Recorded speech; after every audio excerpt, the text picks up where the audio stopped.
Olá, alunos do primeiro ano. Estamos de volta, né, com a nossa videoaula para eu explicar para vocês como foi a nossa semana com os nossos alunos presenciais, tá bom? Então, olha só, às segundas-feiras eu trabalhei com eles o que? Também dicas de português, tá? O vocabulário, trabalhei também sobre o que?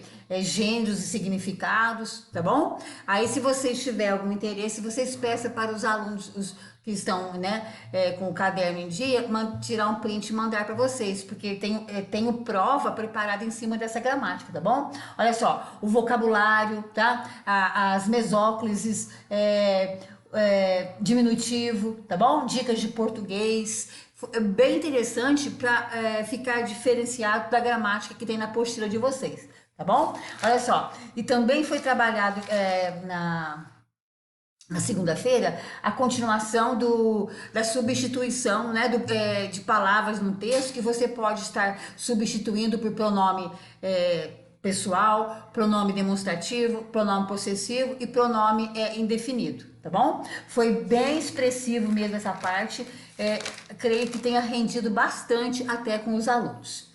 Quando chegou na terça-feira, nós trabalhamos a literatura, tá? Aí eu fiz um apanhado com eles sobre o que? A cidade e a literatura, e passei no quadro também uma matéria sobre o descobrimento do Brasil, aquela visão dos indígenas e a visão dos portugueses, tá bom? E passei um resumo no quadro, tá? Um resumo no quadro sobre o que? Literatura informativa, a literatura jesuítica, né? Os principais autores desse período, que foi o que? Padre Manuel da Nóbrega, o Padre José de Anchieta, tá? Tudo isso eu deixei no quadro para os alunos e eu queria que vocês procurassem, porque essa parte vai cair na prova, tá bom? Sobre o que? O interesse que a Europa tinha sobre a Europa, mais especificamente Portugal, tinha sobre as nossas terras, né?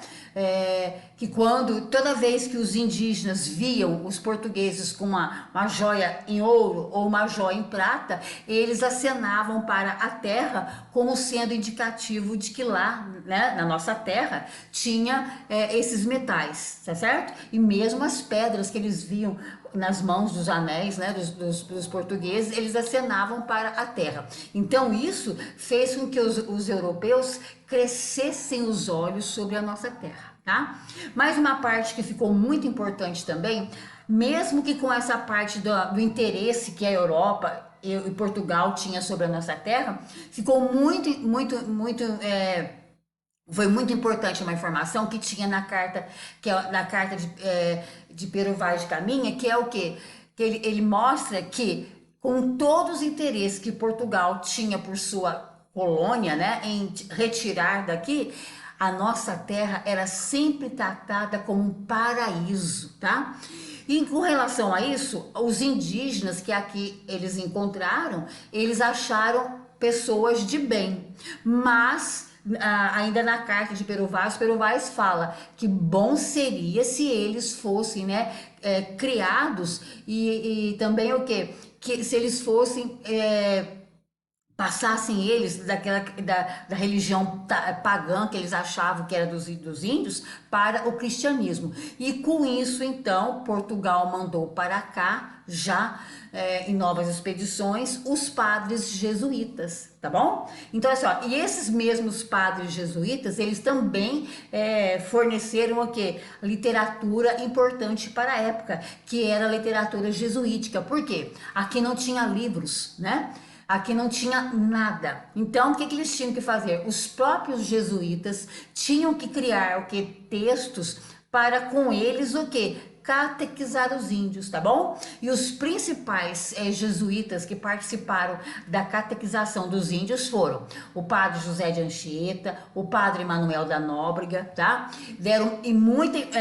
Aliás, o Padre José de Anchieta foi um dos fundadores da cidade de São Paulo, né? E outra coisa também, e eles têm um nome muito importante, catequizaram os índios, né?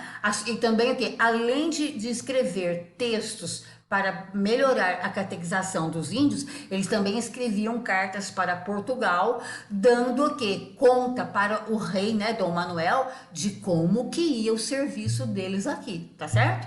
Então tá. Aí depois também o que? Nós vimos o que? O Pero Magalhães, né? O Pero Vaz de Caminha também, com a sua, que a carta de Pero Vaz de Caminha é o nosso primeiro texto de literatura sobre o Brasil, não literatura brasileira ainda, tá? A carta de Pero Vaz de Caminha tem uma importância muito grande, porque ela é o nosso primeiro documento e é o que? É um texto literário muito importante sobre o nosso descobrimento, mas escrito por europeus, tá bom? E o Pero Vaz de Magalhães também é um outro escritor que aqui ficou, né? Ele dava conta de escrever para o rei sobre as nossas belezas naturais, sobre o que? Sobre as tribos indígenas que eram descobertas, né? Porque aí eles iam adentrando esse Brasil afora, tá bom? Então é isso que eu passei no quadro. E eu quero que vocês deem uma olhada e peço para os amigos de vocês mandarem um print para vocês, porque é matéria de prova, tá? Passei um quadro, depois no outro dia terminei. E essa matéria eu achei importante para complementar essa parte do quinhentismo. E voltando a explicar para vocês, o quinhentismo, ele não é período literário, ele é só um período que mostra esses anos quando o Brasil foi descoberto por Portugal e ainda aqui estava se situando, né? Vieram para cá para conhecer e para desfrutar das nossas belezas naturais e das nossas belezas minerais, tá bom? Então foi isso. Trabalhei na segunda-feira mais dicas de português, trabalhei a literatura, tá bom? E outra coisa que eu digo para vocês, gente, essa semana ela foi meio complicada. Na quarta-feira deu aquela chuvona, não tivemos aluno. Hoje a mesma coisa. Então eu trabalhei só em matéria mesmo, somente essa parte, tá? Mas também o que? A parte de português já está completa. A parte de produção de texto eu já acabei a apostila faz um tempinho. A gente está só revendo exercícios que vocês podem dar uma olhadinha lá na sua apostila, que eu já deixei várias páginas com vocês em outras videoaulas, tá bom? Então, olha só, fica aqui um abraço para vocês, tá bom? E até a próxima semana.